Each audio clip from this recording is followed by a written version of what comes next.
Welcome to Stellar Newsium. Our news YouTube News Hub.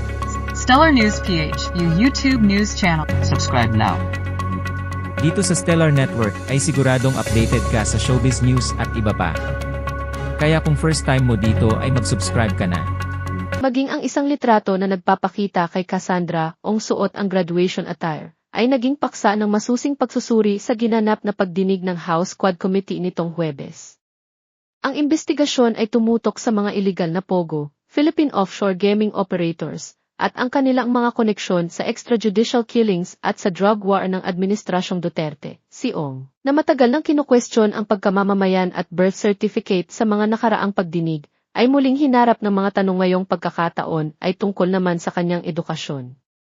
Sa gitna ng mga katanungan, ipinakita sa kanya ng mga mambabatas ang isang larawan na tila graduation. Nakipicture lang po ako dyan, paliwanag ni Ong. Habang inalala na ang shoot na iyon ay para sa mga estudyanteng nagtapos sa Alternative Learning System, JEVE, ngunit hindi siya kabilang sa mga nagtapos.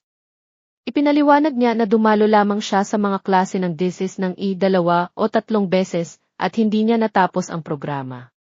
Pumunta lang po ako, tapos sakto, may graduation shoot. Habang nagpapatuloy ang pagdinig, muling binalikan ang larawan na nasa cellphone ni Rep. Dan Fernandez, isa sa mga co-chairperson ng Joint Committee. Naging puntirya ng mga biro si Fernandez mula sa kanyang mga kapwa mambabatas na nagtanong kung paano siya nagkaroon ng larawan ni Ong. Hindi nakaligtas si Fernandez sa mga biruan, ngunit nanatiling seryoso ang mga tanong tungkol sa credibility ng edukasyon ni Ong, lalo na't ang kanyang pagkakakilanlan sa investigasyon. Ang insidente tungkol sa graduation picture ay nagbigay ng karagdagang kulay sa kontrobersyal na pagdinig, kung saan patuloy na sinusuri hindi lamang ang mga legal na aspeto ng POGO operations, kundi pati na rin ang mga personal na detalye ng mga individual na sangkot. Ang mga tanong ukol sa edukasyon ni Ong at ang pagdududa sa kanyang pagkakakilanlan ay tila isang paraan upang alamin ang lawak ng kanyang koneksyon sa mga ilegal na aktibidad at kung paano ito maaring maiugnay sa mas malawak na isyu ng mga pogo at krimen. Sa kabila ng mga seryosong usapin na tinalakay sa pagdinig, naging tila mas magaan ang bahagi ng hearing ng pag-usapan ang graduation picture ni Ong, subalit hindi pa rin natatapos ang mas malalalim na mga katanungan. Ang larawan ay nasa cellphone ni Rep. Dan Fernandez, isa sa mga co-chairperson ng Joint Committee, at matapos ang pagpapakita nito, naging paksa ng biro si Fernandez sa mga kapwa mambabatas. Marami ang nagtaka kung paano siya nagkaroon ng graduation picture ni Ong, na lalo pang nagpalakas ng tawanan sa gitna ng investigasyon, bagaman naging mabigat ang talakayan tungkol sa mga ilegal na aktibidad at mga koneksyon sa krimen. Nagkaroon ng ilang sandaling pahinga ang mga mambabatas sa pamamagitan ng biruan tungkol sa graduation picture ni Ong. Naging mas magaan ang pagdinig kahit pansamantala, ngunit hindi pa rin nakataka si Ong sa tanong ukol sa kanyang pagkakakilanlan at ang mga aspeto ng kanyang personal na buhay na may kinalaman sa isyu ng mga POGO operations sa bansa. Maging ang isang litrato na nagpapakita kay Cassandra Ong suot ang graduation attire, ay naging paksa ng masusing pagsusuri sa ginanap na pagdinig ng House Quad Committee nitong Huwebes. Ang imbestigasyon ay tumutok sa mga iligal na POGO, Philippine offshore gaming operators, at ang kanilang mga koneksyon sa extrajudicial killings at sa drug war ng Administrasyong Duterte, Ong, na matagal nang kinukwestiyon ang pagkamamamayan at birth certificate sa mga nakaraang pagdinig, ay muling hinarap ng mga tanong ngayong pagkakataon ay tungkol naman sa kanyang edukasyon. Sa gitna ng mga katanungan, ipinakita sa kanya ng mga mambabatas ang isang larawan na tila graduation. Nakipicture lang po ako dyan, paliwanag ni Ong. Habang inalala na ang shoot na iyon ay para sa mga estudyanteng nagtapos sa Alternative Learning System, JEVE, ngunit hindi siya kabilang sa mga nagtapos. Ipinaliwanag niya na dumalo lamang siya sa mga klase ng thesis ng I-2 o 3 beses at hindi niya natapos ang programa.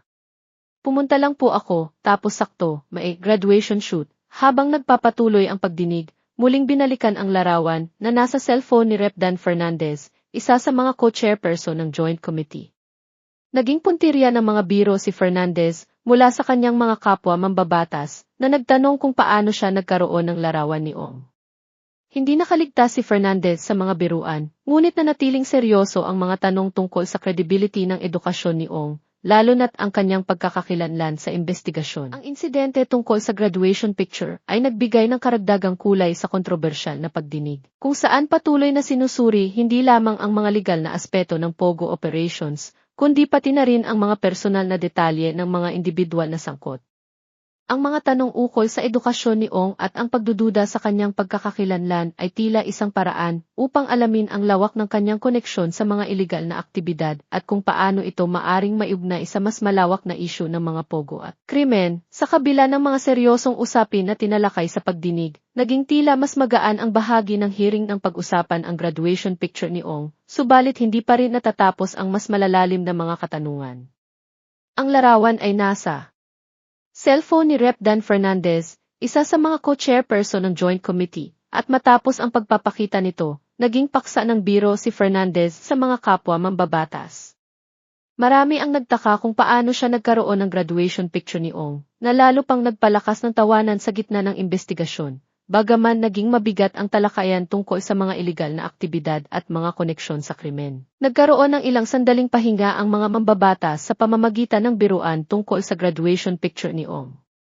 Naging mas magaan ang pagdinig kahit pansamantala, ngunit hindi pa rin nakatakas si Ong sa tanong ukol sa kanyang pagkakakilanlan at ang mga aspeto ng kanyang personal na buhay na may kinalaman sa issue ng mga pogo operations sa bansa. Ano masasabi niyo sa issue natin today? This has been Angelo. Hanggang sa susunod na balita.